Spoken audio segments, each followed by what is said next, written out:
All right, so the next lesson is about multiplication and division of equations. Okay, so one of the things that you do need to know before we start actually solving these kind of equations is what a coefficient is. Okay, and so a coefficient is the number being multiplied by a variable. So if we have 3x, then the 3 is the coefficient, okay? So 3x means 3 times x. So 3x means we have 3 of them, okay? And so we're just talking about 1x, but there are 3 x's, okay? And so then if we have an equation like 3x equals 6, then we have to figure out how much just one of them equals. And they all have to be the same because they're all the same variable. So in this case, each x would equal 2 because 2 times 3 equals 6. Okay, so x equals 2.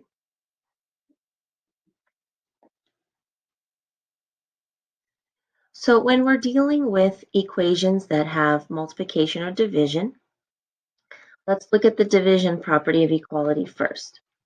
Okay, so it states that the two sides of an equation remain equal when you divide both sides by the same number.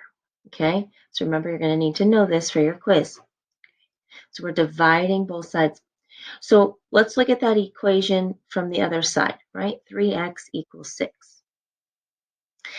If this is multiplication, because 3x means 3 times x, then the opposite, the inverse, is to divide.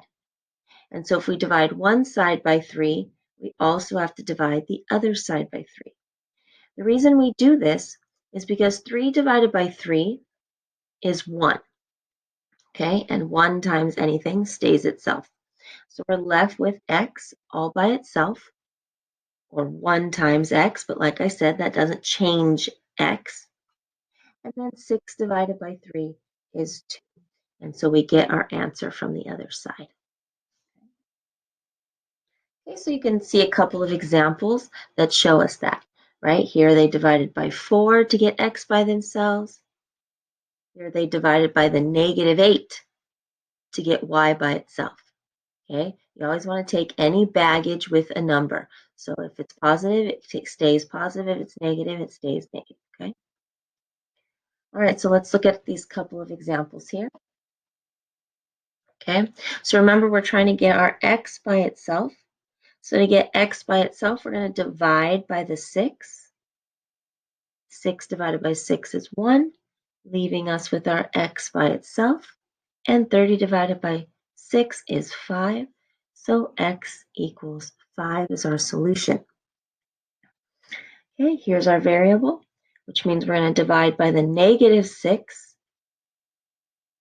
-6 divided by -6 gives us a by itself. 36 divided by 6 is 6. And then let's not forget that when we're when we're multiplying or dividing by a negative, we use our little triangle.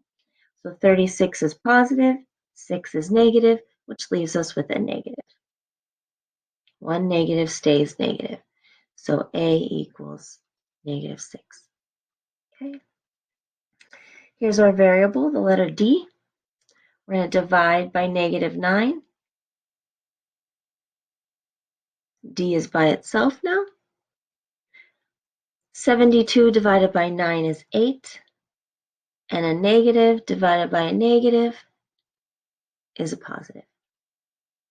So D equals 8. Okay. Don't get confused by that negative, but because the number and the letter are right next to each other, it's telling us to multiply, which means we have to divide, because we have to use our inverses. Okay. All right, let's look at the multiplication property of equality. So the multiplication property of equality states that we're going to stay equal if we multiply by the same number on both sides. Okay, so again, remember that. So you can see here the variable is being divided by -4, and so we have to do the opposite of that. So we have to multiply by -4, and so you get your answer. So take a look at the first example here. Y is being divided by -3. So the opposite of divide is to multiply. So we're going to multiply by that -3, and whatever I do to one side, I must do to the other. So the -3's go away, leaving us with our y by itself, which is what we want. 8 times 3 is 24. And then again, don't forget your triangle for when you're multiplying or dividing. Negative times a negative is a positive. So y equals 24. Okay. Here, our variable is being divided by 5. So the opposite of that would be to multiply by 5. 5's go away, leaving us with our m. 7 times 5 is 35. And a positive and a negative stay negative. So m equals -35. Okay. All right, our variable is b. It's being divided by -6. The opposite of that is to multiply by -6 so that the -6 goes away, leaving us with our b. 30 times 6 is 180, and a negative and a positive stay negative. So b equals -180.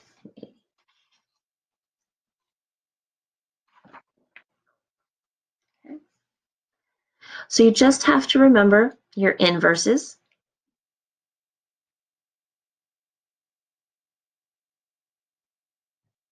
Okay, so if you see multiplication, then you must do division.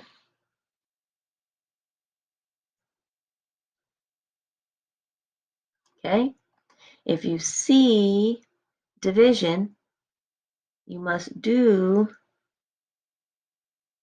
multiplication. Okay, so you have to remember your inverses that we're dealing with. Okay, so here I see multiplication because 6c, remember 6c tells me 6 times c. Okay, so the opposite of that is to divide by 6, and so c equals 3. Okay, here I see multiplication, so I'm going to divide by -8. And so x equals -3, because remember, negative and a positive stays negative. And don't forget, we change that to the other direction.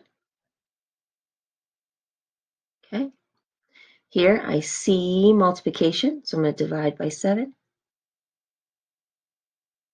And I get -4. Okay. Don't forget you can use a calculator if you do not know your math facts.